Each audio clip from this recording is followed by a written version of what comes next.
Good morning, my dear friends, lovely students. How are you all? I hope, I wish, and I'm sure that you all are in the perfect state of your physical as well as mental health. मेरे प्यारे साथियों, दोस्तों, कैसे हैं आप सब लोग?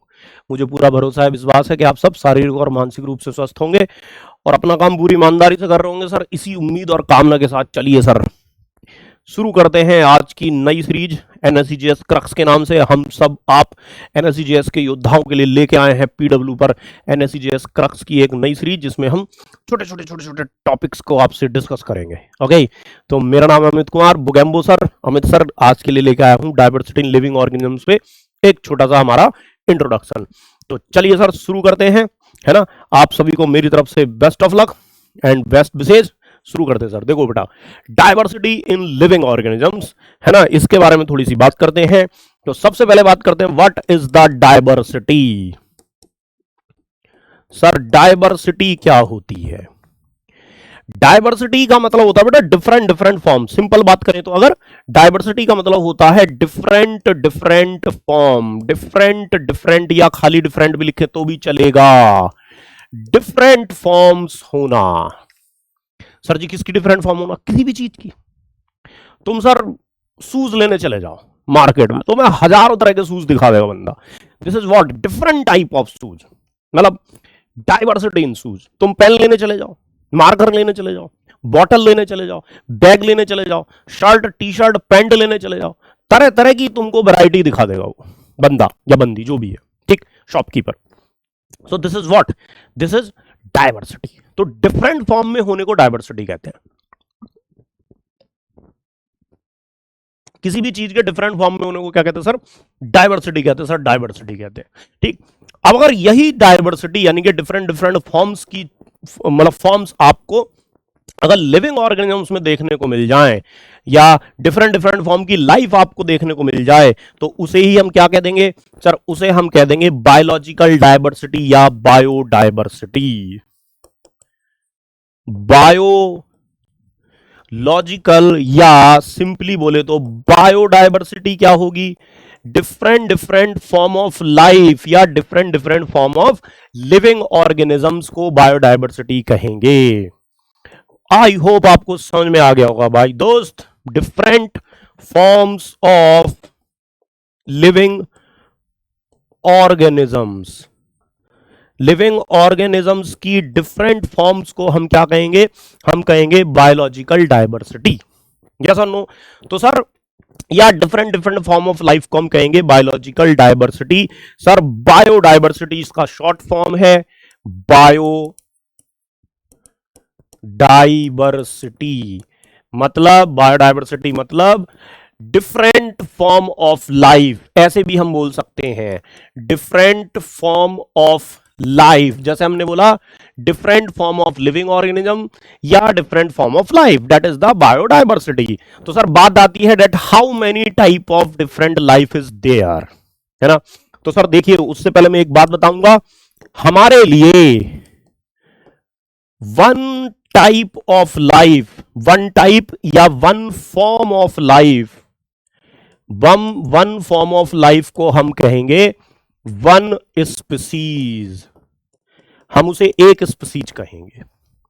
तो अगर हम पूछे कि कितने टाइप की लाइफ है, कितनी स्पीसीज है, तो सर आज की डेट में बायोडायवर्सिटी में, है ना, जो बायोडायवर्सिटी है उसके अंदर total 1.7 to 1.8 million named species हैं, है ना। इतनी स्पीसीज का साइंटिस्टों ने नामकरण कर दिया है सर। जैसे हमारा नाम है होमो सैपियंस सैपियंस, नहीं सर आपका नाम तो अमित सर है, वो तो इंडिविजुअल बंदे का नाम है इस भीड़ में, इस पॉपुलेशन में पहचाना जाने के लिए, ठीक है ना। तो सर ये है बायोडायवर्सिटी, यानी कि इसका मतलब ये है कि on planet, on earth 17 to 18 lakh type of life exist करती है। अब बात आती है, क्या ये सर बिल्कुल यथार्थ सत्य है? नॉट यथार्थ सत्य, है ना। It may be higher also. ये तो नेम्ड है, जिनका हम नामकरण कर चुके हैं, जिन्हें इंसान पहचान चुका है, जिनके बारे में डिस्क्रिप्शन दे चुका है ना। रॉबर्ट में एक भाई साहब हैं जो कहते हैं कि ये 17 से 18 लाख छोड़ो तुम सर, ये 30 से 40 मिलियन तक हो सकता है। मतलब रॉबर्ट में ऐसा कहते हैं कि 7 मिलियन हो सकता है, 70 लाख तक हो सकता है। कुछ एक्सट्रीम एस्टिमेट कहते हैं ये 30 से 40 मिलियन तक हो सकता है, मतलब 3-4 करोड़ हो सकता है, ठीक है ना। तो ये सारी चीजें हैं। तो बेटा इतनी टाइप की लाइफ होने को ही हम डायवर्सिटी कहते हैं। अब बात आती है सर, जब हम छोटे छोटे बच्चों को जब ये पढ़ना होगा, है ना, तो सर हम क्या इतनी सारी स्पीसीज पढ़ेंगे, कैसे पढ़ेंगे? तो सर देखो, उसके लिए हम करते हैं क्लासिफिकेशन, है ना। जब हम बहुत बड़े ग्रुप की स्टडी करते हैं तो उस ग्रुप की स्टडी को सुंदर बनाने के लिए या आसान बनाने के लिए हम क्या करते हैं? हम करते हैं क्लासिफिकेशन। जैसे लाइब्रेरी में बहुत सारी किताबें, स्कूल में बहुत सारे बच्चे हैं, कोचिंग में बहुत सारे बच्चे हैं, तो इन सबको अलग अलग क्लास में बांटने का क्या मतलब? क्लासिफिकेशन ही तो है। मान लो 10th में बच्चे पास हो गए, है ना, बहुत सारे वो 11th में जाएंगे। अब उन सारे 11th के जो बच्चे हैं, एक सिटी के ही ले लो आप, उनको स्कूल में ले गए तो उनको सबको एक साथ बड़े से ग्राउंड में बैठ कर थोड़ी ना पढ़ाएंगे। उनका क्लासिफिकेशन किया जाएगा कि बेटा तू जा साइंस ले लिया, तूने मतलब बायोलॉजी ले ली, तूने मैथ ले ली, मैंने ह्यूमैनिटी ले ली। अब उसमें भी पता चला बायोलॉजी वाले जिन्होंने 11th में बायोलॉजी ली वो बहुत सारे, तो फिर सेक्शन बांट दिए। तो ये क्लासिफिकेशन है। तो ऐसी जब हम साइंटिस्ट लोग, बायोलॉजिस्ट लोग इनकी पढ़ाई कर रहे होते हैं 17 से 18 लाख स्पीसीज की, तो सर उसको हम कहते हैं क्लासिफिकेशन, है ना। तो क्लासिफिकेशन क्या है? ग्रुपिंग को कहते हैं बेटा क्लासिफिकेशन।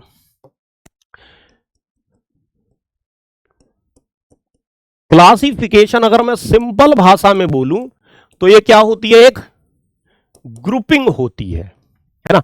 और इसके लिए एट एनी और सम कॉमन बेसिस, किसी ना किसी कॉमन बेसिस पे एक ग्रुपिंग की जाती है ना। अब ये जो कॉमन बेसिस और ग्रुपिंग है, जैसे मैं आपको बताता हूं, जैसे सपोज करो आपके पास बहुत सारे पेन हैं, 100 पेन हैं आपके साथ, आप मान लीजिए 100 पेन खरीद के लाए। अब आपने उन्होंने एक उसमें डाला, ये जैसे लाइब्रेरी की हम बात कर रहे थे, तो लाइब्रेरी में क्या होता है, इतनी सारी किताबें होती हैं, तो उनको अगर उसमें क्या रहता है भाई, क्लासिफाइड होता है कि भाई इस तरफ बायोलॉजी की किताबें रखी, मैथ की किताबें रखी, केमिस्ट्री की किताबें रखी, फिजिक्स की किताबें रखी। तो this is what, this is classification. और बेसिस क्या है? सब्जेक्ट। बेसिस क्या हो गया सर? बेसिस हो गया सब्जेक्ट। तो whenever we are going to classify any group of anything, sir कुछ ना कुछ बेसिस लेना पड़ेगा, है ना। क्या लेना पड़ेगा? बेसिस लेना पड़ेगा। जैसे books in library are classified oblique organized on the basis of subject, stream etc, है ना। ये ठीक।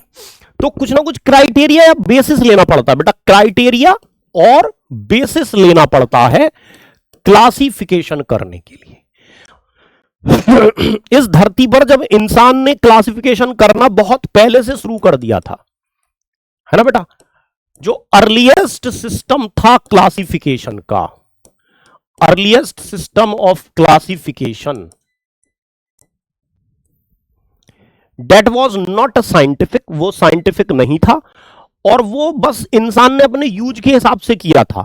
इट वॉज नॉट साइंटिफिक, ये साइंटिफिक नहीं था। It was based on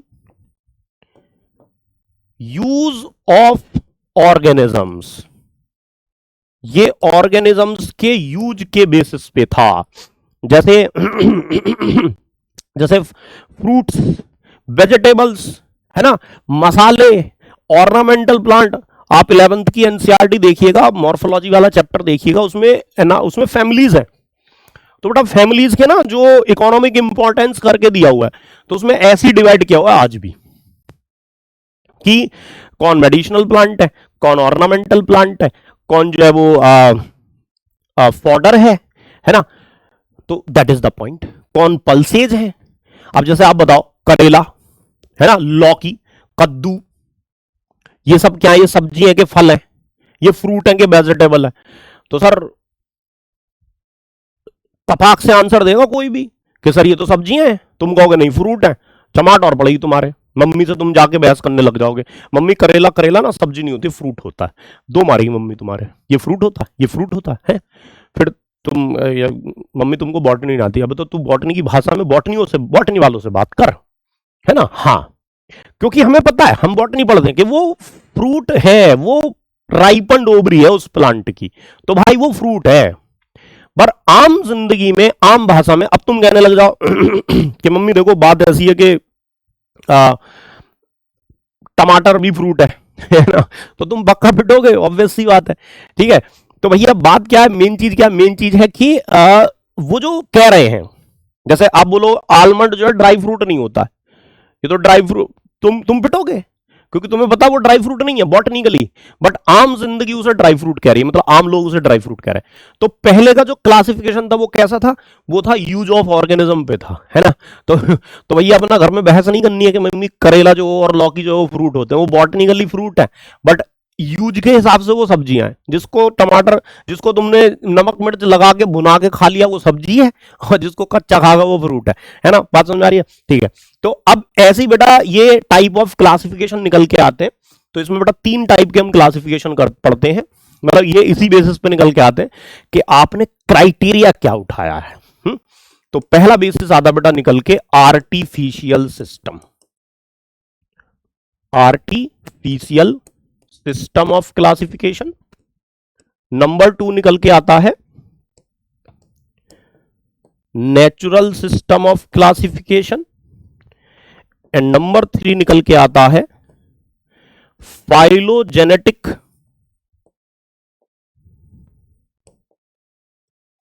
system of classification. ठीक है ना।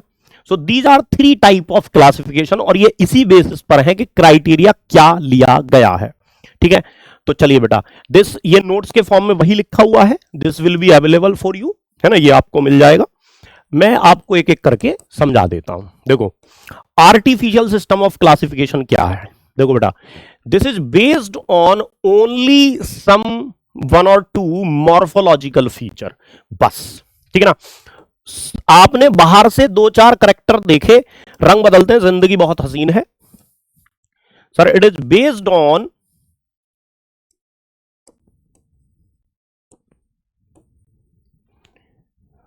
वन और टू या फ्यू एक्सटर्नल यानी मॉर्फोलॉजिकल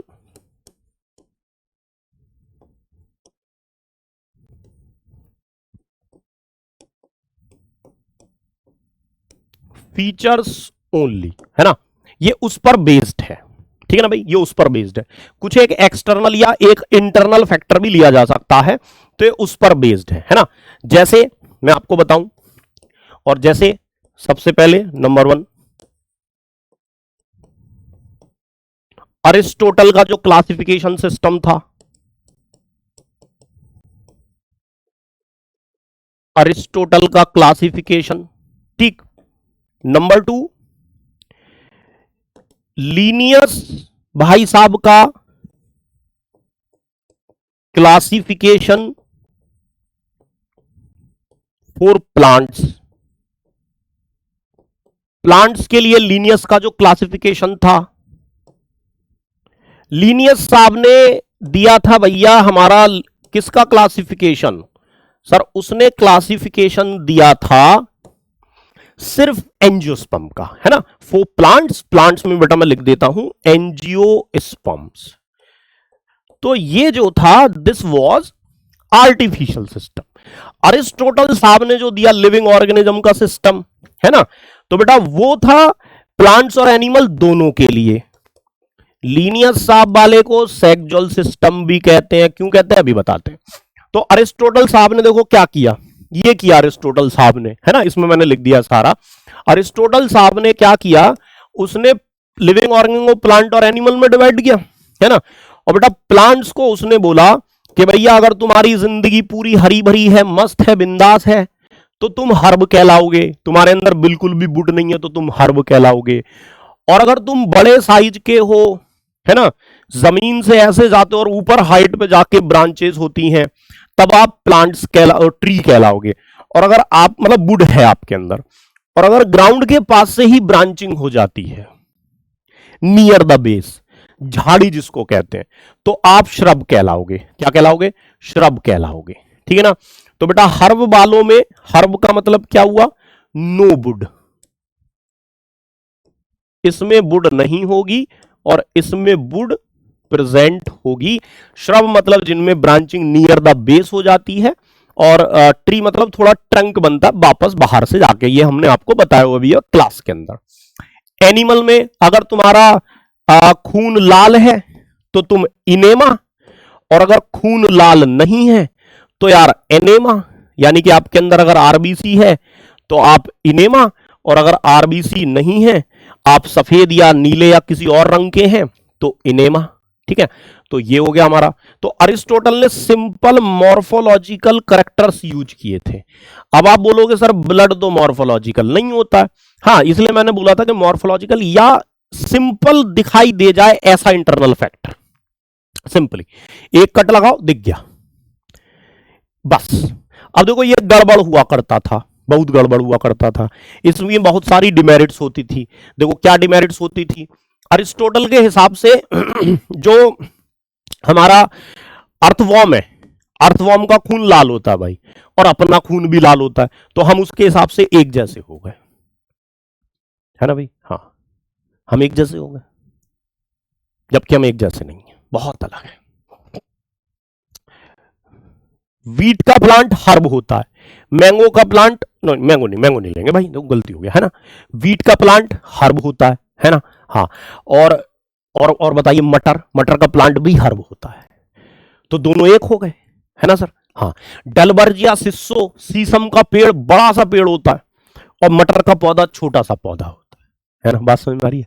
तो अरिस्टोटल के हिसाब से डलबर्जिया सिस्सो ट्री में आएगा और मटर का पौधा यहां आएगा, जबकि दोनों फेबेसी फैमिली में आते हैं, फेबेसी फैमिली में आते हैं। तो सर ये गड़बड़ होती थी, है ना। तो इसको ओवरकम करने के लिए लाए नेचुरल सिस्टम ऑफ क्लासिफिकेशन। अब देखो नेचुरल सिस्टम ऑफ क्लासिफिकेशन ये क्या है? ये ज्यादा क्राइटेरिया यूज करता है। इट इज बेस्ड ऑन, ये किस किस पर बेस्ड है? मॉर्फोलॉजी पर, यानी कि एक्सटर्नल फीचर पर, एनाटमी पर, एनाटमी के अलावा अल्ट्रा स्ट्रक्चर, अल्ट्रा स्ट्रक्चर का मतलब आ जाता है बेटा सेल स्ट्रक्चर पर, बायोकेमिस्ट्री पर, यानी कि केमिकल्स पर, बायोकेमिस्ट्री पर, फिजियोलॉजी पर, फिजियोलॉजी पर, एंड ऑल्सो एम्ब्रियोलॉजी पर। ये इतने सारे क्राइटेरिया, इतने सारे सभी पैरामीटर को उठा के लेके आएगा, और उन सब के बेस पर हम क्या करेगा? नेचुरल सिस्टम ऑफ क्लासिफिकेशन देगा, है ना। मींस टू से it was based on natural affinities, natural affinities. Natural affinities मतलब जो नेचर ने दी है ना, नेचर की वजह से मिली है। भाई तेरे को 2 कॉटिलिडन किसने दिए? बोला मेरे को 2 कॉटिलिडन नेचर ने दिए हैं। ठीक है ना। Yes, so these are the criteria जिनके ऊपर नेचुरल सिस्टम ऑफ क्लासिफिकेशन दिया जाता है ना। और बेंथम एंड हुकर ने ये वाला क्लासिफिकेशन दिया था for plants, for plants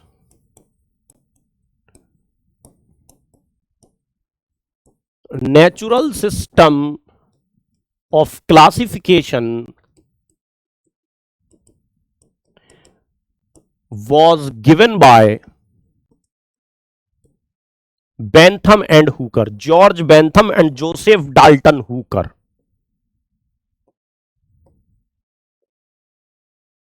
George Bentham and Joseph Dalton Hooker.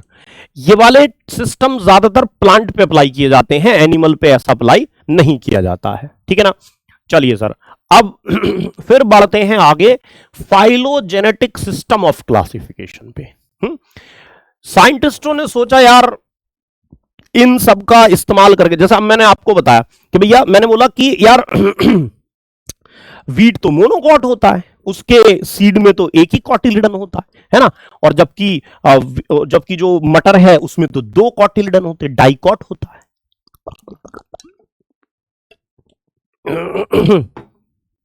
तो ये जो मोनोकॉट और डाइकॉट वाला आइडिया है, ये किस बेसिस पर है? तो आंसर आएगा ये एम्ब्रियोलॉजिकल बेसिस पर है। तो वो किस तरह का क्लासिफिकेशन हो गया? नेचुरल सिस्टम क्लासिफिकेशन, ठीक। Now phylogenetic system of classification, but it is based on phylogeny। Phylogeny, और फाइलोजेनी क्या होती है सर? सर फाइलोजेनी होती है evolutionary history of an organism, कि तुम किस किस रास्ते से होते हुए यहां तक अचीव किए हो, इवॉल्व हुए हो, कि तुम्हारे एंसेस्टर कौन कौन रहे थे, ये उस पर बेस्ड होती है। फाइलोजेनी मीन्स टू से evolutionary history of an organism.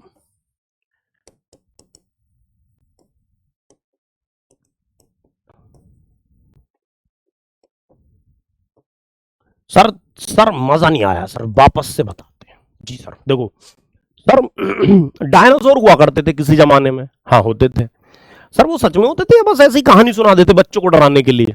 नहीं नहीं यार, होते थे यार, सच में होते थे। बोला कैसे पता? वो यार इतनी बड़ी बड़ी हड्डियां मिली है यार, इतना बड़ा बड़ा साइटोस्केलेटन मिला, इतना बड़ा मुंह मिला है यार, कैसी बातें कर रहे हो? बिल्कुल होती है, बिल्कुल होता है। आप जाके देख लो, म्यूजियम में रखे हुए। म्यूजियम का नाम हमको नहीं पता है, सॉरी शक्तिमान, ठीक। तो यार होते तो थे। अब ठीक है, अरे सर वो सब छोड़ो, क्लास रेप्टिलिया में आते हैं वो। अच्छा, phylum Chordata, kingdom animalia, phylum Chordata.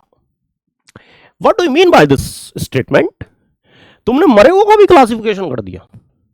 मतलब जो जिंदा थे, छिपकली जिंदा है, सांप जिंदा है, क्रोकोडाइल जिंदा है, उनको तुमने रेप्टाइल बना दिया। बिल्कुल, मरो का भी क्लासिफिकेशन कर दिया। बोला यार हम इंसान ऐसे ही हैं यार, हम इंसान इवॉल्व ही इसलिए हुए हैं क्योंकि इंसान ने कभी भी आराम नहीं करने का सोचा। उसने सोचा मैं चांद तक पहुंच जाऊं, जमीन पे बहुत भीड़ बढ़ गई, चलो मंगल पे प्लॉट खरीद देते हैं, मतलब काट देते हैं। सेरेब्रम सर, सेरेब्रम, इंसान के इसी सेरेब्रम की वजह से इंसान यहां तक पहुंचा है। मैं बुगैम्बो तुम्हारे सामने खड़ा हूं और ऑनलाइन आपके लिए क्लास ले रहा हूं। तो इंसान की इसी फितरत ने, उसके सेरेब्रम ने उसे मजबूर किया कि यार ये जो हड्डियां मिली है ना इतनी बड़ी बड़ी, इनके बारे में थोड़ा और सोच और पढ़। तो उसने उसका क्लासिफिकेशन किया, उन हड्डियों के ऊपर ढांचा बना के देखा कि कैसा दिखता होगा, फिर फोटो आ गए, फिर मूवियां भी आ गई, और देखा कि यार ये फीचर तो हमको किससे मिल रहे हैं, ये तो आज के क्रोकोडाइल या छिपकलियों से मिल रहे हैं। तो उसने उनका भी क्लासिफिकेशन कर दिया। और सर इस तरह के क्लासिफिकेशन में कौन सी कहानी लगी? इवोल्यूशन की हिस्ट्री लगी, या इवोल्यूशन के एविडेंस लगे। पता चल गया भाई क्रोकोडाइल, मुझे पता चल गया तेरे पूर्वज कौन थे। और इसमें किसने रोल प्ले किया? फॉसिल्स ने, ठीक है ना। Evolutionary history of an organism and fossils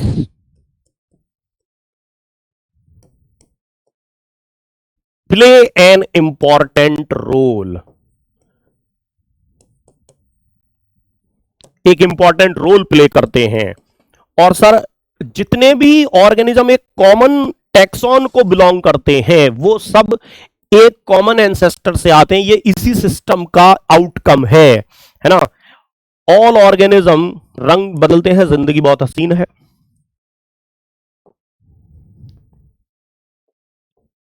all organisms belonging to a common taxon या taxa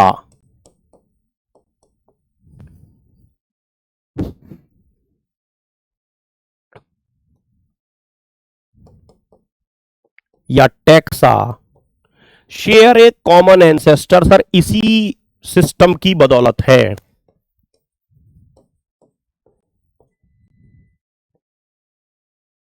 share a common ancestor, this is the belief system of this are type of classification system. यही classification system ऐसी बातें करता है कि जितने भी organism एक कॉमन टैक्सॉन में आते हैं, जैसे हम और डॉगी, डॉगी एक दिन हमको बोला ओ इंसान तू और मैं एक जैसे हैं। गजब बेइज्जती है यार। कुत्ता हमको कह रहा है कि हम और कुत्ता एक जैसे हैं, तो यार गलत गजब गजब बेइज्जती है ये तो। कुत्ते ने हमको अपना जैसा बना दिया है ना। क्या वो सही कह रहा है? Yes, he or she is right because at any point हम और डॉगी एक जैसे, हम और दोनों, वो और हम दोनों मैमल हैं, और मैमल के बाद ऊपर हम कॉर्डेट भी हैं, इवन वर्टिब्रेट कॉर्डेट एनिमल्स भी हैं, तो हमारा उनका कहीं ना कहीं कॉमन एंसेस्टर रहा होगा। हम और हाउस फ्लाई दोनों इंसेक्ट दोनों ही एनिमल है, नॉट इंसेक्ट, हम दोनों एनिमल हैं। तो सर हमारा किंगडम लेवल पे टैक्सॉन सेम हो गया, तो ये प्रूफ करता है कि हमारा और एनिमल मतलब मक्खी का भी कॉमन एंसेस्टर पास्ट में रहा होगा।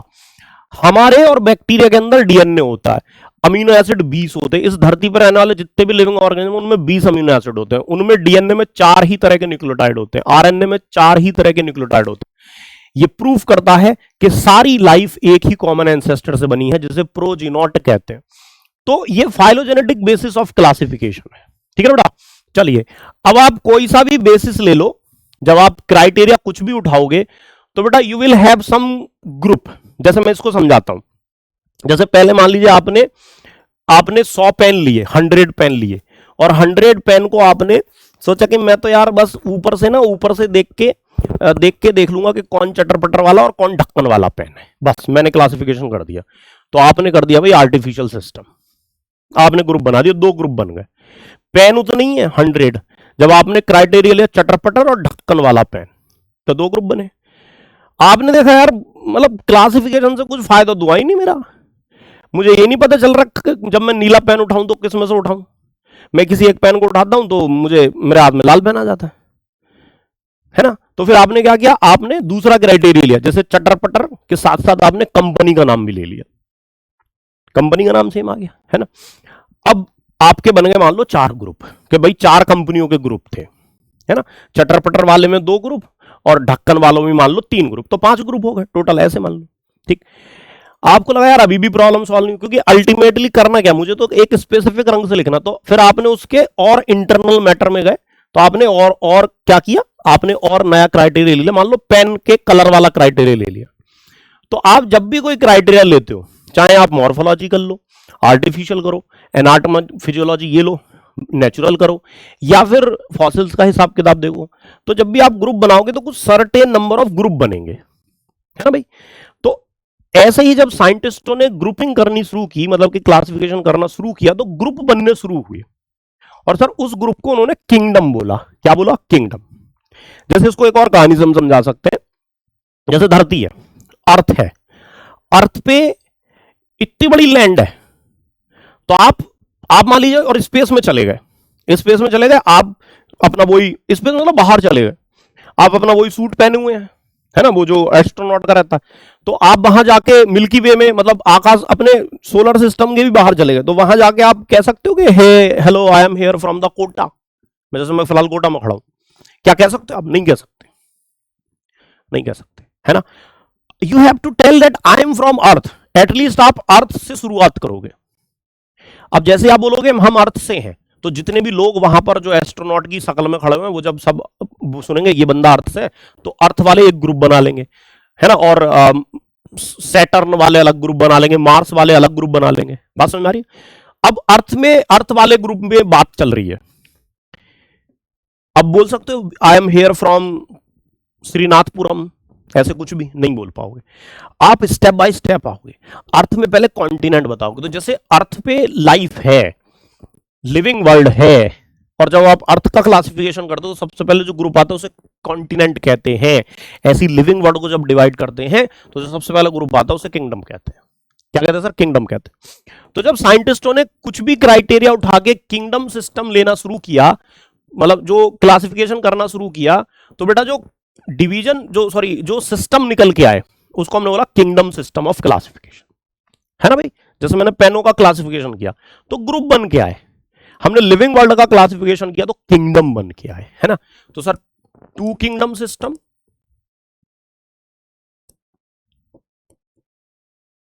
नंबर 2 फिर आ जाएगा,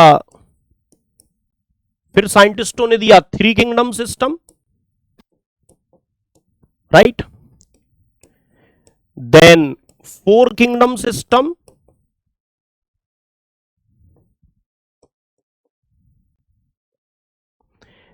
एंड 5 किंगडम सिस्टम। और हम हालांकि अभी तो 7 8 तक आ चुके हैं, हम जो है मैक्स ये पढ़ सकते हैं 6 किंगडम सिस्टम। फिलहाल जो मोस्ट वाइडली एक्सेप्टेड है वो ये है, और हमारा क्वेश्चंस सिलेबस इसी के इर्द गिर्द घूमते हैं। Yeah, there is some mention of 6 kingdom system also in 11th NCERT, but it's still that is 5 kingdom। तो बेटा बात करते हैं 2 किंगडम क्लासिफिकेशन सिस्टम की। तो बेटा ये जो किंगडम क्लासिफिकेशन सिस्टम था 1758 में आया, ये दिया गया था बाय कार्ल वॉन लिने। कार्ल वॉन लिने ने दिया था। ये वही कार्ल वॉन लिने हैं जिन्होंने बाइनोमियल नोमेनक्लेचर दिया। तो इन्होंने खुद अपना नाम भी बाइनोमियल नोमेनक्लेचर के हिसाब से कैरोलस लीनियस रख लिया। दुनिया ने इनको कहा भाई तूने दुनिया भर के तो दो दो अंकों के दो शब्दों के नाम देता फिरता, खुद का तेरा नाम 3 अक्षर का। तो भाई ने अपना नाम भी बदल लिया था, है ना। ये आपके लिए गिफ्ट हो गया हमारी तरफ से, कैरोलस लीनियस। और वो अपने नाम को इटैलिक्स में छापना चाहता था, हमने अंडरलाइन कर दिया। तो कैरोलस लीनियस ने दिया, है ना। और इसने 2 किंगडम जो दिए वो कौन कौन से दिए बेटा, वो 2 किंगडम किए एनिमलिया एंड प्लांटी, सिंपल। तो जो 2 किंगडम्स थे वो 2 किंगडम्स कौन से थे बेटा, वो 2 किंगडम्स थे आपके प्लांटी एंड एनिमेलिया, ये 2 किंगडम थे। अब सर किंगडम तो तुमने बना दिया, तुमने क्राइटेरिया क्या लिया, तो बेटा क्राइटेरिया था सेल वॉल, कि अगर सेल वॉल प्रेजेंट हुई तो मैं प्लांटी में रख दूंगा, और सेल वॉल प्रेजेंट नहीं हुई तो मैं एनिमेलिया में रख दूंगा।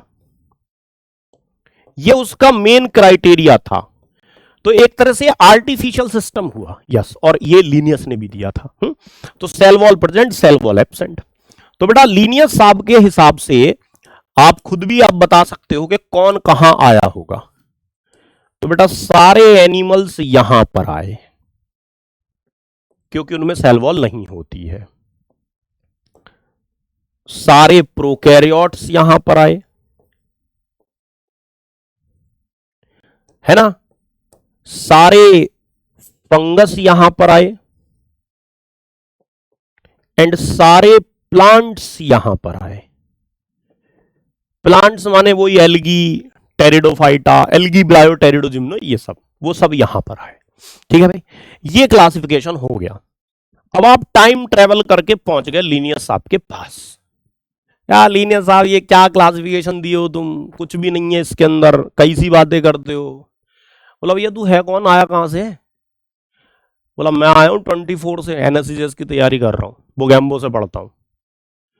ये बोगैम्बो कौन है, बोला बड़ा मास्टर है एक, है ना, अमित सर बोगैम्बो। बोला अच्छी बात है भाई, ठीक। तो बोला ये क्या दिया यार तुमने, मतलब प्रोकैरियोट यूकैरियोट में कोई अंतर नहीं दिया, तुमने ऑटोट्रॉफ हेटेरोट्रॉफ में कोई अंतर नहीं दिया, तुमने यूनिसेलुलर मल्टीसेलुलर में कोई अंतर नहीं दिया।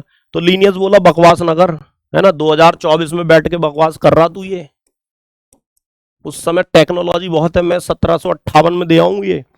उस समय लोगों पे खाने को रोटी नहीं होती थी, है ना, दुनिया भर में लड़ाई चल रही थी, एक देश दूसरे देश पे दंगा कर रहा है ऐसे। बोला हम उस जमाने में दिए, बकवास करनी आसान होती है। लीनियस ने उनको डांट दिया तुम आ गए। फिलहाल डिमेरिट्स लिखते हैं, demerits of 2 kingdom system. 2 kingdom system की डिमेरिट्स, ठीक है ना। और डिमेरिट्स कौन कौन सी है सर, सबसे पहली डिमेरिट, मतलब मैं इस सीक्वेंस में लिखूंगा कि हमारे लिए फायदा रहेगा। तो पहली डिमेरिट्स थी बेटा नो डिफरेंस इन बिटवीन, थोड़ा सा नीचे लेके आते हैं। डिमेरिट्स देखो क्या थी उनकी, डिमेरिट्स वाज नो डिफरेंस और classification in between autotroph and heterotroph. क्या यार लीनियर साहब आपने फोटोसिंथेसिस करने वालों को और ना करने वालों को एक साथ रख दिया। ऑटोट्रॉफ एंड हेट्रोट्रॉफ तुमने उनको साथ रख दिया है। लीनियर साहब आपने प्रोकैरियोट एंड यूकैरियोट को साथ रख दिया है। प्रोकैरियोट्स एंड यूकैरियोट्स को साथ रख दिया है। लीनियर साहब आपने यूनिसेलुलर एंड मल्टी सेलुलर को साथ रख दिया है। तो आप लीनियर साहब के साथ बैठ के दारू पी रहे हो और ये सारी बातें डिस्कस कर रहे हो। लीनियर साहब भी हाँ समझ तो रहे यार, बता मेरी मजबूरी थी यार, उस समय जितना मेरे को समझती उतना मैंने कर दिया। बोला ठीक है, ठीक से बात करते हैं। अब तो बेटा ये एक नोट्स टाइप है, मतलब इसमें वही सारी चीजें लिखी हुई हैं। आप अगर देखें तो फीचर्स देखो, किंगडम प्लांटी और किंगडम एनिमेलिया, ठीक है ना। किंगडम प्लांटी में आप देखेंगे क्या कि सेल वॉल प्रेजेंट इधर एब्सेंट है ना, ये मेन पॉइंट है भाई। फिर ना उसके बाद लोकोमोशन इनमें नहीं होता, इनमें होता है, ठीक। रेस्पॉन्स टू एक्सटर्नल स्टिमुलाई इनमें स्लो है, इनमें बहुत फास्ट है ना। तुम्हारे कोई पिंच वो दे किसी भी एकदम ऐसे हो जाता, प्लांट को कुछ नहीं होता। कॉन्ट्रैक्टाइल सिस्टम इनमें नहीं है, इनमें है। कॉन्ट्रैक्टाइल सिस्टम जैसे मसल कॉन्ट्रैक्शन या और जितने भी कॉन्ट्रैक्टाइल सिस्टम है जैसे कि कॉन्ट्रैक्टाइल वैक्यूल वो सब। और ऑर्गेनिज्म ये सारे प्लांट बैक्टीरिया लिखे और ये तुम्हारे एनिमल्स लिखे हुए हैं।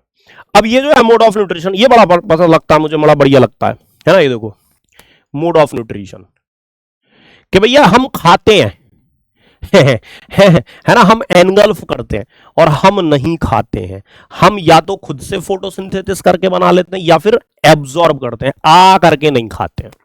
So this is very nice description, ठीक है भाई। अब आ गया थ्री किंगडम क्लासिफिकेशन सिस्टम, है ना। तो मैं पहले इसके बारे में थोड़ा सा लिख देता हूं, फिर मैं आपको बता दूंगा। तो बेटा जब इनकी एक कमियां देख के दूसरे साइंटिस्टों ने भी क्या लिया, इनसे मोटिवेशन लिया। और हमारे हीकल साहब ने, अर्नेस्ट हीकल ने दिया three kingdom system by Ernest Haeckel, है ना भाई। ये आप देख सकते हैं अर्नेस्ट हीकल ने दिया, और लगभग ये वही हीकल है जिन्होंने मतलब कि प्लास्टिक टर्म भी दी थी और जिनके नाम पे इकोलॉजी का भी बिल फाड़ा जाता है ना। अर्नेस्ट हीकल 1866, आप देख सकते हैं लगभग 109 साल, 1758 और 1866, कितने साल हो गए, 106 साल बाद, 106 के 108, 108 ईयर लेटर। तो भाई ने नया किंगडम इंट्रोड्यूस कर दिया, कौन सा, इंट्रोड्यूस्ड किंगडम प्रोटिस्टा या प्रोटॉक्टिस्टा। कौन सा किंगडम, प्रोटिस्टा या प्रोटॉक्टिस्टा। गलत लिख दिए सर आप, प्रोटॉक्टिस्टा लिखना है ना, प्रोटॉक्टिस्टा। और इसने बोला कि मैं जो हूं ना भाई, मैं क्या कर रहा हूं, मैं जितने भी यूनिसेलुलर बंदे हैं सबके लिए घर बना रहा हूं, मैं नई बिल्डिंग बना रहा हूं फॉर ऑल यूनिसेल्युलर ऑर्गेनिजम्स। बहुत ध्यान से पढ़िएगा सर,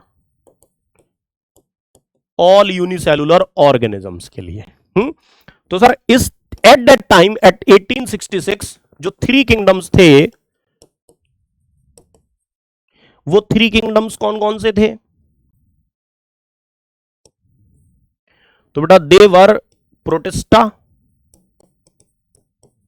है ना, प्लांटी एंड एनिमेलिया, ये थे। सर प्रोटिस्टा में देखो उसने किसको रख दिया कि जो जो यूनिसेलुलर है वो आ जाओ। बोला ठीक है मालिक आते हैं। तो बेटा ऑल प्रोकैरियोट्स आ गए, yes, point to be noted. ये आज का प्रोटिस्टा नहीं है, उस समय का Protista. All prokaryotes and unicellular eukaryotes आ गए। क्योंकि उसने बोला बस मेरे को क्या चाहिए, जो यूनिसेलुलर वो इधर आ जाए। और बेटा सारे प्रोकैरियोट यूनिसेलुलर होते हैं। आपको सर ये तो गलत है। ये ऐसा कहां पे होता है? प्रोकैरियोट का तो अलग किंगडम है बेटा, अब है ना वो। हाँ अब है वो। ठीक है, तो यहां कौन बचे बेटा? यहां बचे मल्टी सेल्यूलर, यहां बचेंगे आपके multi cellular fungi and Plantae and plants, ये बचे। और बेटा यहां से सारे एनिमल्स में से यूनिसेलुलर एनिमल उठ के यहां चले गए, है ना, तो यहां बचे मल्टी सेल्यूलर एनिमल्स। तो it is at that time of Protista, है ना भाई, ये याद रखेंगे, इसमें चू चपड़ करने की जरूरत नहीं है। This is at that time of Protista, ये उस समय का प्रोटेस्टा है, not for today, this is not of today, ये आज का प्रोटेस्टा नहीं है, एट दैट टाइम।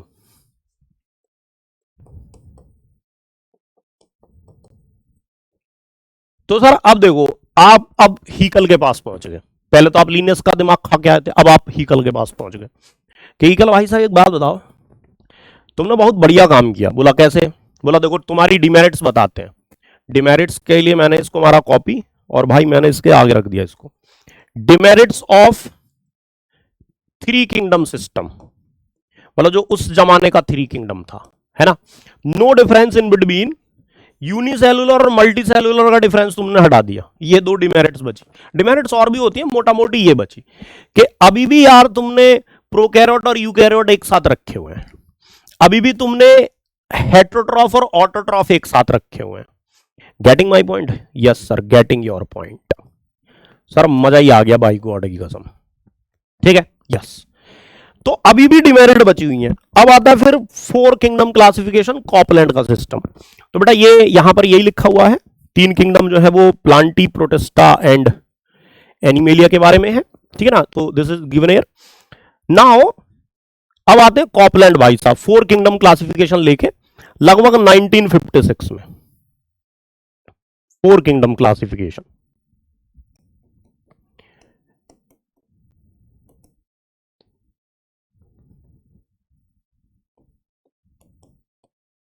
और बेटा फोर किंगडम क्लासिफिकेशन सिस्टम ये आता है लगभग 90 साल बाद, है ना। वो आया था 1866 में, ये आता है 1956 में, तो लगभग 90 साल बाद आता है। Bye Copeland. कॉपलैंड एक दूसरे साइंटिस्ट हुए। कॉपलैंड बोला अबे यार मैं दूंगा सिस्टम, भाई कैसी बातें कर दी तुमने। ठीक है, तो कॉपलैंड भाई साहब ने मुनेरा या प्रोकैरियोटा किंगडम इंट्रोड्यूस किया। तो ही इंट्रोड्यूस्ड या गेव किंगडम प्रोकैरियोटा या मुनेरा। ठीक है ना भैया। और ये जो चार किंगडम हो गए हमारे, और ये चार किंगडम्स कौन कौन से हो गए भाई? अभी अभी चार किंगडम हो गए हैं। नंबर 1 प्रोकैरियोटा या मुनेरा। कुछ अतरंगी सा रंग लेते हैं सर, जिंदगी बहुत हसीन है। मुनेरा, इसमें कौन आएंगे? All prokaryotes.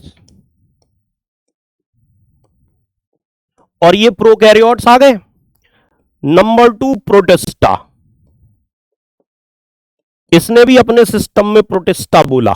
ठीक है, और सर अब तुम इसमें से ये दिस वन, यहां से तुम प्रोकैरियोट और यूनिसेलुलर यूकैरियोट में से प्रोकैरियोट हटा के ले जाओ, तो भैया जी कौन बचेगा? ऑब्वियस सी बात है यार, यहां खाली प्रोकैरियोट्स बचेंगे, और यहां कौन बचेंगे? Unicellular eukaryotes. यूनिसेल्युलर यूकैरियोट्स बचेंगे। There will be only unicellular eukaryotes. Okay, बाकी के दोनों एज इट इज रहेंगे भाई। Number 3 Plantae and number 4 animalia.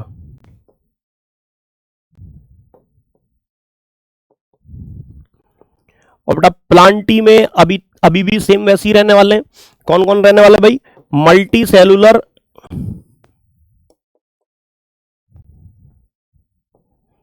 Plants and fungi.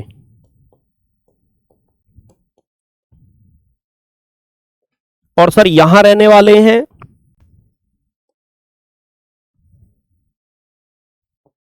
Multi cellular animals. तो अगर हम थ्री किंगडम से कंपेयर करें तो भाई साहब ने एक डिमेरिट्स, एक गलती और दूर कर दी है, जिसका नाम है कि प्रोकैरियोट और यूकैरियोट्स के बीच का क्लासिफिकेशन, मतलब जो वो था वो खत्म हो गया है। Demerit of four kingdom classification, ठीक है ना। So there is no difference in between heterotroph and autotroph. ये मेन डिमेरिट उसकी बची हुई है, क्योंकि उसने अभी भी जो है वो मल्टी सेलुलर प्लांट्स यानी कि ऑटोट्रॉफ जो होते हैं उनको और फंगस को एक साथ रखा हुआ है। This is demerit. तो अब आता है फिर 1969 में सर सबसे बड़ा, ये बेटा उसी के बारे में लिखा हुआ है, इसको आप पढ़िएगा, है ना। Kingdom animalia Plantae, Monera protista Plantae and animalia, है ना। Copeland created a separate kingdom Monera for them, है ना, created a separate kingdom Monera for prokaryote, right? They are prokaryotes in contrast to other which have a true nucleus and are called eukaryote. तो ये सारी उसमें problem थी। अब आया हमारा 5 kingdom classification and this is the best till now. अभी भी 7, 8 भी आ चुके हैं, but this is considered as best till now.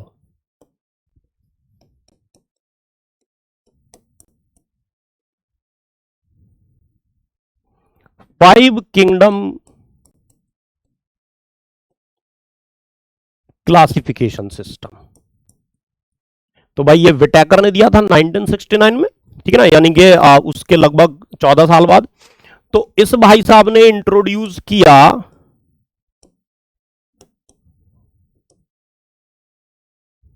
Kingdom Plantae, oh sorry my mistake, fungi.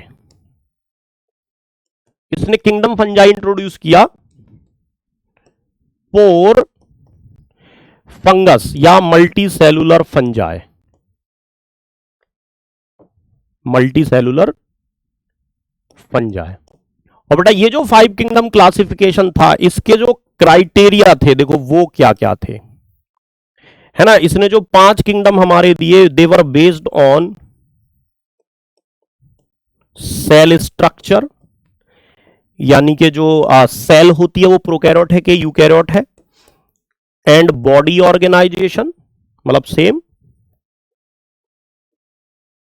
उस पर बेस्ड था, ठीक है।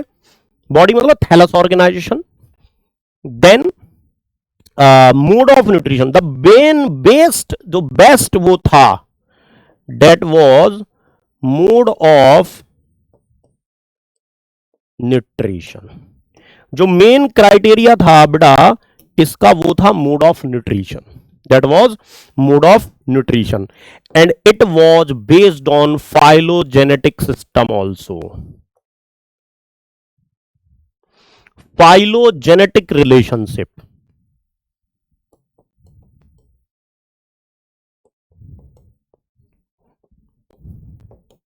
phylogenetic relationship पर based था, okay, and yeah little bit it was based on reproduction also, reproduction. So मोटा मोटी this is the main criteria, है ना भाई। ये जो है दिस, ये भी याद रखेंगे, दिस वाज द मेन। तो यहां पर वो डिमेरिट्स हट गई थी, नई डिमेरिट पैदा हो गई, that is a different thing. तो बेटा इसके अकॉर्डिंग जो 5 किंगडम आए, दे वर द 5 किंगडम। मैं अगर उनके बारे में लिखूं तो I would write down these things, 5 kingdoms of RH Whittaker, है ना। ये जो W मैंने बनाया ये कैपिटल बना, अगर आपको स्मॉल दिख रहा तो इट्स योर मिस्टेक, ठीक है ना, आपको दिखाई कम देता ठीक है भाई। तो देखो पहला मोनेरा या प्रोकैरियोटा, ठीक है बेटा। देखो इसको लिखने का सीधा सा तरीका है, it is kingdom of unicellular, not unicellular ना भी बोले तो भी चलेगा, it is kingdom of prokaryotes, ये प्रोकैरियोट्स का किंगडम है। Okay nice. Number 2 kingdom protista, kingdom protista, but it is kingdom of unicellular eukaryotes. और ये वाला किंगडम एक ऐसा किंगडम है जो अरिस्टोटल, क्या नाम है इसका, विटेकर, विटेकर के नाम पे धब्बा है, क्योंकि यार उसमें इसने सेल वॉल, बिना सेल वॉल वालों की भी रख दिया, ऑटोट्रॉफ हेट्रोट्रॉफ को भी बाप, मतलब एक नई डिमेरिट क्रिएट कर दी उसने एक तरह से। किंगडम ऑफ यूनिसेलुलर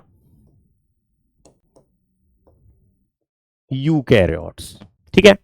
नंबर 3, अब यहां से शुरू होता है नेक्स्ट लेवल का game, Protista, oh sorry that fungi,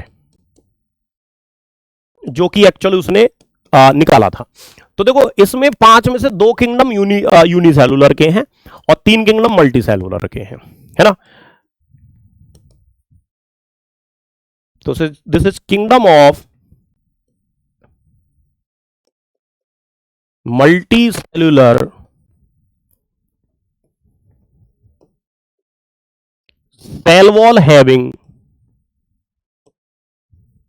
cell wall having heterotrophic eukaryote, heterotrophic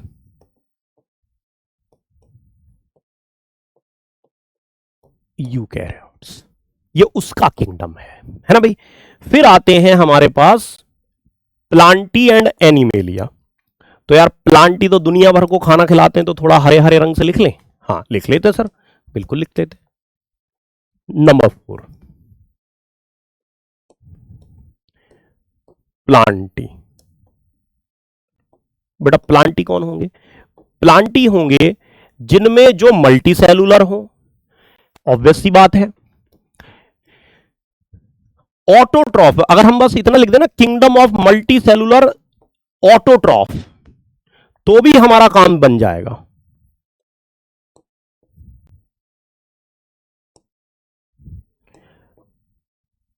autotrophic eukaryotes, है ना।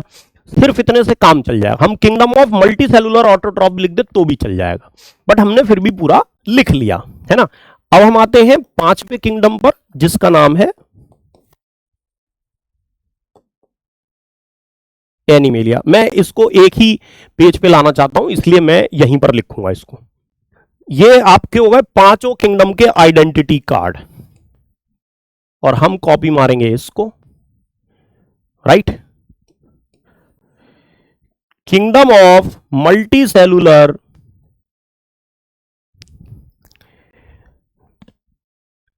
विदाउट सेल वॉल, है ना, heterotrophic eukaryote without cell wall,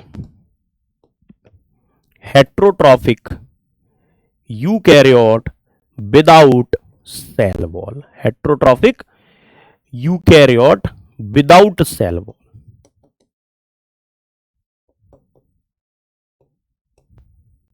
मतलब इनमें सेल वॉल नहीं होती है। ओके, तो भाई देखो, सुनो ध्यान से सुनो।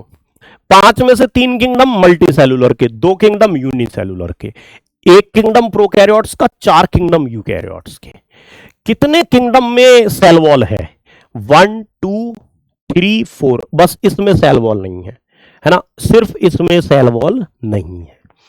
कितने किंगडम में एक्सक्लूसिवली हेट्रोट्रॉफिक न्यूट्रिशन है? फंजाई में एंड एनिमेलिया में सिर्फ हेट्रोट्रॉफिक है, ओनली हेट्रोट्रॉफिक। इसमें दोनों हो सकते हैं, दोनों हो सकते हैं। This is the beauty of kingdoms, है ना। 5 किंगडम की ये ब्यूटी है। ये 5 किंगडम यहां अपनी एनसीईआरटी की टेबल में है, ठीक है भाई। अगर हम इनको बात बताएं तो भैया जी, सेल टाइप प्रोकैरियोट, इनमें यूकैरियोट यूकैरियोट यूकैरियोट यूकैरियोट, ठीक है ना। तो अगर मैं समरी लिखूं यहां पर, ध्यान से सुनिएगा, out of 5 kingdoms, number 1 2 unicellular and 3 4 multicellular. अब देखो ऐसा नहीं है कि इनमें यूनिसेलुलर नहीं मिलेंगे, मिल सकते हैं, बट एक्सक्लूसिवली अगर हम बात करें तो बेटा ये इस पे मैंने स्टार मार्क लगा दिया है ना भाई। Number 2, 1/4 prokaryotes and 4/4 eukaryotes. ठीक। नंबर 3 है ना भाई, एक्सक्लूसिवली हेट्रोट्रॉफिक, 2 किंगडम। अब वो 2 किंगडम कौन से हैं भाई, वो तुम बताओगे, है ना भैया। हाँ, मैं ही नहीं बताऊंगा भैया, सीधी सी बात है भैया। नंबर 4, ऑटोट्रॉफिज्म कितने किंगडम में है? ऑटोट्रॉफिज्म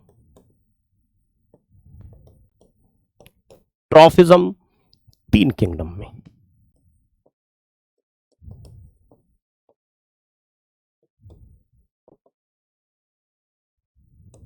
three kingdoms. Exclusively autotrophic kingdom कितने हैं?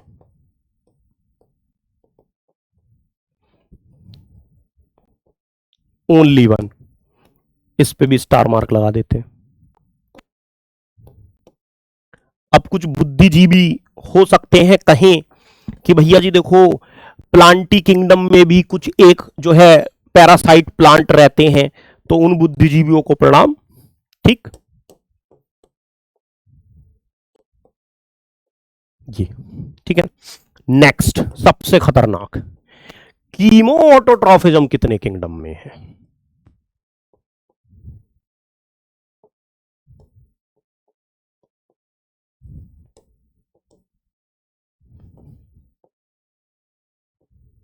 Only 1, and that is Monera.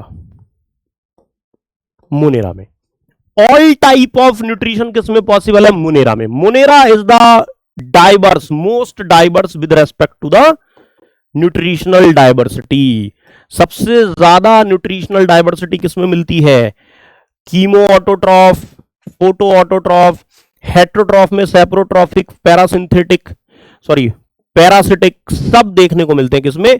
मुनेरा के अंदर। सो मुनेरा के अंदर कीमोसिंथेटिक देखने को मिलता है, इसलिए वो सबसे ज्यादा क्या है? न्यूट्रिशनली डाइवर्स है। ठीक है ना। बाकी में देखो हेट्रोट्रॉफिक, हेट्रोट्रॉफिक, पैरासिटिक कितने में मिलेगा? पैरासिटिक सर 4 में मिलेगा, मतलब 5 में मिल जाएगा। कुछ एक प्लांटी भी होते हैं, बट हम उसको इग्नोर मारेंगे, फिलहाल इग्नोर मार सकते हैं। ठीक है। सो तो आई होप आपको बात समझ में आई होगी। ठीक है ना भैया। देखो, तो दिस इज अबाउट द हमारा 5 किंगडम क्लासिफिकेशन सिस्टम। तो मैं अगर यहां पर बात लिखूं तो मैं यही लिखूंगा कि एक दो पॉइंट और बता देते हैं आपके लिए। हाँ, जैसे 70s ribosomes versus 80s ribosomes. तो बेटा 70s राइबोसोम्स मिलेगा इन ऑल 5 किंगडम्स। 5 किंगडम में मिलेगा, है ना भाई, इन 4 किंगडम्स। अब आप कमेंट करके बताएं, है ना। आप बताइए 5 किंगडम में कैसे, क्योंकि यार माइटोकॉन्ड्रिया और प्लास्टिड में 70s मिलता, तो 5 किंगडम में मिलेगा। ठीक है ना भाई। हाँ, एक और चीज, सेल वॉल। सेल वॉल कितने किंगडम में मिलेगी? तो बेटा सेल वॉल मिलेगी, can be found in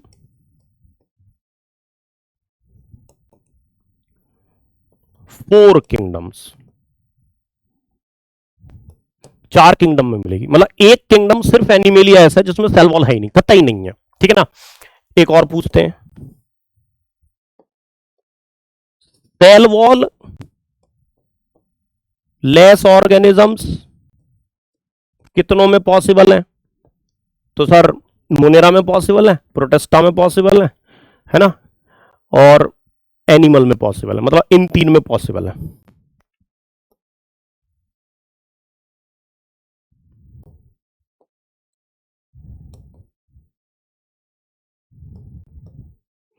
3 kingdoms, है ना। इन 3 किंगडम के मैं नाम लिख देता हूं। Cell wall-less organism 3 kingdoms,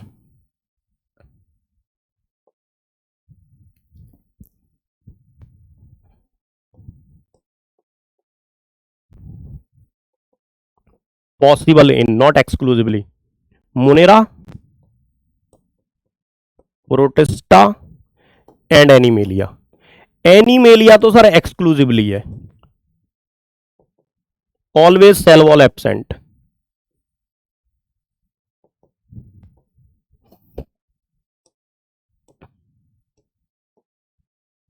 So these are some features that are related to the 5 kingdom classification system. Okay, so this is about the 5 kingdom classification system. ठीक है ना। यही वो किंगडम था जिसने क्लैमाइडोमोनास किंगडम प्रोटिस्टा की वजह से क्लैमाइडोमोनास और क्लोरिल्ला जो है वो किसके साथ आ गए थे, पैरामीशियम एंड अमीबा के। क्लैमाइडोमोनास और क्लोरिल्ला पहले कहां रखे जाते थे, प्लांट के अंदर, क्योंकि दोनों के पास सेल वॉल थी। और पैरामीशियम अमीबा पहले कहां रखे जाते थे, एनिमल में, क्योंकि दोनों के पास सेल वॉल नहीं थी। सो हमारा पॉइंट निकल के आ गया कि भैया क्लैमाइडोमोनास कौन से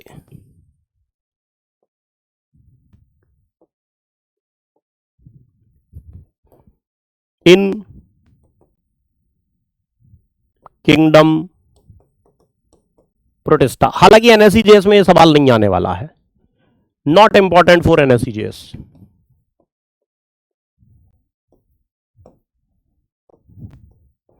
क्योंकि एनएससीजेएस वाले ऐसे बेकार सवाल नहीं पूछते हैं। ओके ओके मेरे दोस्तों, प्यारे दोस्तों, इसी के साथ धन्यवाद, थैंक यू, बहुत बहुत धन्यवाद। मिलते हैं किसी ऐसे ही अगले क्रक्स में, तब तक के लिए bye bye, have a nice day, be happy. अगर आप हैप्पी रहते हैं, खुश रहते हैं, पॉजिटिव रहते हैं, एडवर्स कंडीशन में भी खुश रहते हैं, पॉजिटिव रहते हैं, तो sir all things will be in your favour. आप बस प्रैक्टिस करके देखिए, believe in the system, believe in the process. Bye bye, have a nice day, be happy.